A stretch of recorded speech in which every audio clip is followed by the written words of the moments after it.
歼20照片上2台发动机喷口一明一暗，这样的照片是不是证明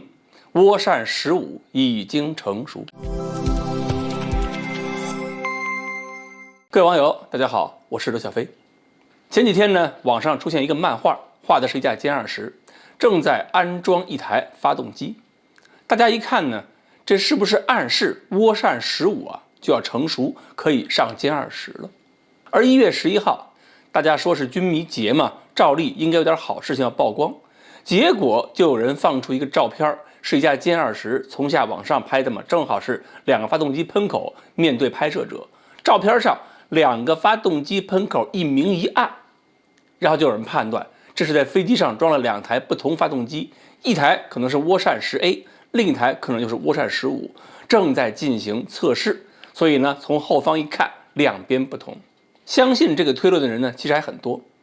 大家这么想，应该都是希望新的发动机能够早点成熟。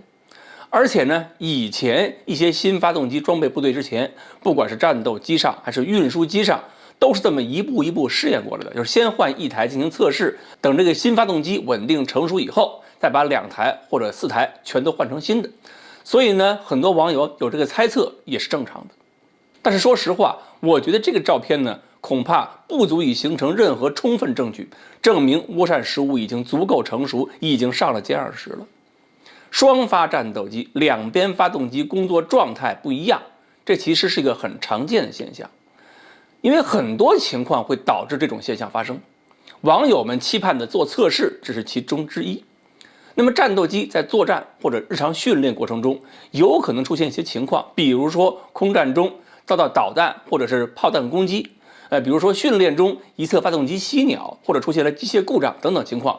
都有可能让某一侧发动机推力下降或者停机，可能是受伤，也可能是失效嘛。这时候呢，飞行员就采取一系列措施，比如先灭火，然后看一看发动机如果没有什么大问题，还要尝试一下能不能空中启动。如果一看就明显的发现发动机没法继续工作了，那就要考虑使用剩下的发动机，这飞机还能不能返航。一侧发动机正常产生了推力，而另一侧没有推力，甚至可能会产生阻力，那么飞行员就要注意控制了，因为2侧力量是不均衡的。那么这时候飞行员就要把完好这台发动机的速度降下来，避免2侧的推力差别太大，而且呢，还要通过配平这个垂直尾翼抵消这种左右的推力差距。如果正常一侧推力过大，有可能靠垂直尾翼都没法抵消两边不平衡，那么飞机肯定就容易失控要坠毁。如果正常一侧推力又过小，那就是飞机动力不足，就直接掉下去了。所以空中单发停车失效情况下如何处置，就是飞行员们要训练的重要科目之一。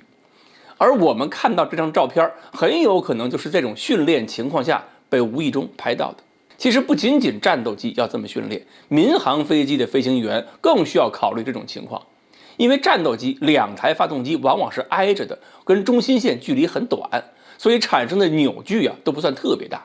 但是客机不一样，我们看到什么波音757、767，包括那个320、340，那发动机都是在机翼下边，距离中心线很远，所以如果单侧发动机故障失效，那么配平起来要求就更高。所以民航客机要求2侧的发动机单独工作都能产生足够大的推力，能够继续飞行，而且必须有配平的能力。同时呢，对飞行员特情处置能力有很高的要求。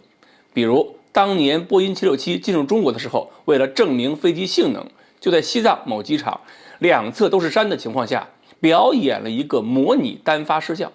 然后呢，做了一个水滴机动，就安全掉头迅速返航，证明在狭窄空域里边，飞机凭一台发动机也能灵活操作。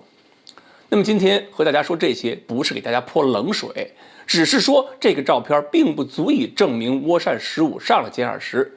只是说明这个照片本身证据不够，并不是说歼20用了涡扇15没有可能。如果能在更近距离看清楚发动机的细节，那么判断依据才是准确的。我当然也希望涡扇15已经上了歼20，我当然希望涡扇15今年彻底成熟，毕竟等着它的可能不仅仅是歼20。